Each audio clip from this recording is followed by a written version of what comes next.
Hindi na ho nakayanan ni Sara Duterte ang mabigat niyang problema sapagkat biglang nagdeklara na hostage niya na ang kasama niyang isang senador. Alright, welcome back to my YouTube channel. I'm Andy's Vlog. Desperado na ho ito. Itong si Sara Duterte.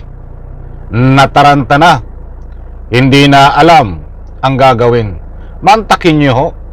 Mismong galing na sa kanyang bibig na biglang pag-declare niya na hostage niya ang kasama niya na isang senador. Aba, ay kilalanin po ito.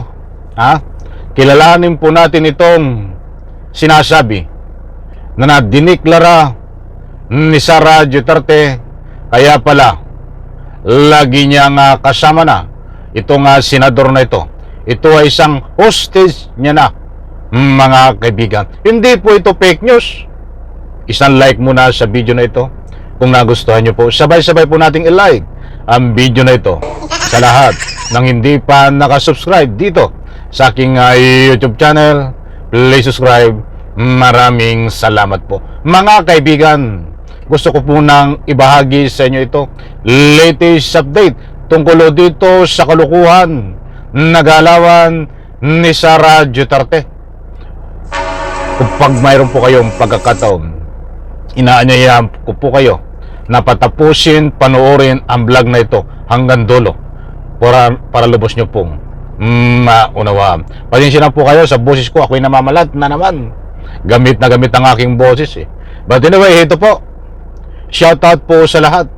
Matindi ho itong galawan ni Sara Duterte sapagkat siya mismo galing sa bibig niya na nag-declare po siya ng hostage dito ho sa kanyang kasama. Kilalanin po itong senador na ito. Ito ho.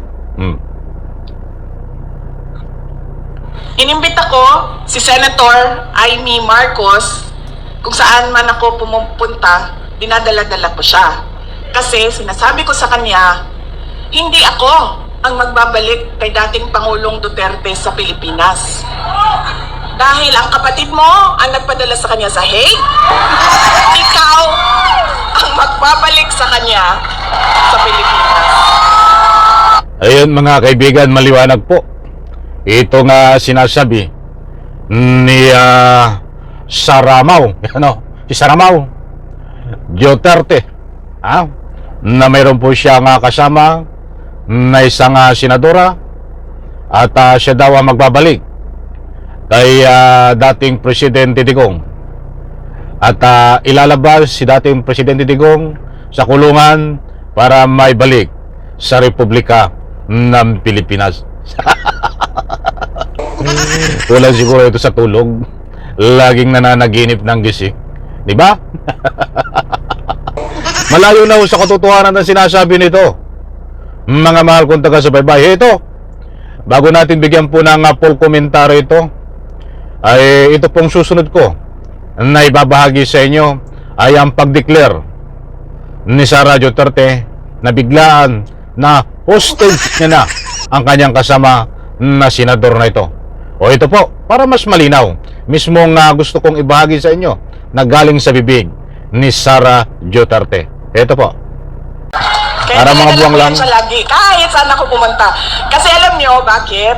Kahit saan din ako pumunta, lahat ng Pilipino nagsasabi, iuwi mo sa akin. Nasabihan ako, kahit nung bata sa kampanya namin sa Manila, maliit na bata na pagbaba ko sa stage, mukha siya mga 8-9 years old. Sabi niya sa akin, ibalik mo si Tatay Digong. Bakit ako? Ang galing ho gumawa ng istorya nito, Ilang araw kayang minumura ito ni Saramaw Pusit. Talagang gumagawa ng mga istorya na ika nga po napakalayo sa katotohanan. Pati bata ay ginagamit to, humihingi ng simpatiya. At ginagamit pa lahat daw, taong bayan. Lahat daw na taong bayan ay gustong iuwi itong si Digong Duterte dito sa Pilipinas upang magwala din, upang magwala ulit sa Pilipinas, Hindi kasi makapagwala doon sa dahig, Netherlands sa kulungan, kaya gusto kong umuwi na. Mga kaibigan, maliwanag naman dito ang pinagsasabi nitong si Duterte, si Saramaw, di po ba? O ito po ang ating bigyan ng highlight. Ito ang pinakabuod, ang pag-declare ni Sara Duterte na isang hostage niya na ang kanyang kasama na senador. Alamin po kung bakit biglang nangyari ito. Ikaw! Diba? Kaya dala-dala ko yan siya. Kahit saan.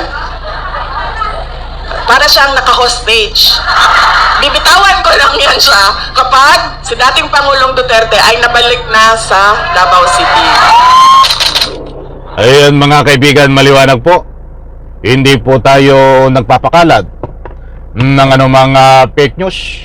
Kung nasabi man po natin na itong isang senador na pinangalanan niya na para ng isang hostage ang sinabi niya at hindi niya pakakawalan na hanggat hindi binabalik itong si Digong Duterte sa Pilipinas. Alam po naman natin na yan ay isang biro ni Sara Duterte. But hindi po kailangan gawin niya yan, mga mahal kong taga-subaybay. Bilang pangalawa na pinakamataas na hinalal ng taong bayan bilang Vice Presidente ng Republika ng Pilipinas, ay kailangan pong lumalabas po dito sa kanyang bunganga ay kapakipakinabang ng taong bayan at kapakipakinabang ng Republika ng Pilipinas. Wala ho tayong makukuha na dito na kapakipakinabang na lumalabas sa kanyang bunganga. Datapuan sa puntong ito. Kaya't marami ho ang nagbibigay ng mga public opinion dito sa sinabi niya na itong biglang dineclare ni Sara Duterte ang isang hostage dito sa kasama niyang senador na hindi ko napapangalanan. Kilala niyo po yan. Di po ba? Binabati ko siya dito. Bakit niya i-declare na ganon? Bagamat isang biro ho yan, hindi po gawain ng isang matino na vice presidente yan. Sa bagay ho, wag na po tayong magtaka. Dahil mula sa pool, wala ho itong naiambag sa Republika ng Pilipinas kahit saan magpunta. Magtungo sa ibang bansa, magtungo kahit sa mansulok ng Republika ng Pilipinas, ay wala ho itong maiambag na kabutihan na ika nga po'y maipahayag niya.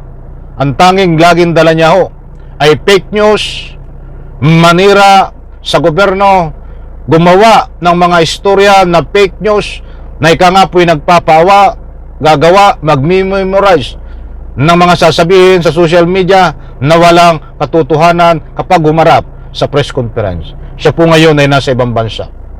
Pagbalik ko niyan sa Republika ng Pilipinas, haharap po yan at magpa-press conference na sasabihin po niyan, hindi po sasala ay para siraan muli ang gobyerno. At siyempre, mayroon po siyang daladalang balita na minimorize niya na pawang imbento.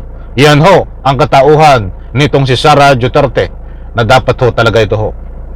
Abangan po natin, dapat sumalang ito sa impeachment trial sa lalong madaling panahon. At siyempre, marami ang nagsasabi, sana sa lalong madaling panahon din ay kunin na ito ng ICC. Muli po, maraming salamat. Alam kong naunawaan niyo ang gusto kong ipunto tungkol dito sa diniklara ni Sara Duterte na hostage niya ang kanyang kasama na isang senador. Ayon ho sa kanya, hindi po yan ating sariling kuro-kuro. Mayroon po tayong batayan. Isang like ko sa video na ito. Bye-bye. Palakpakan.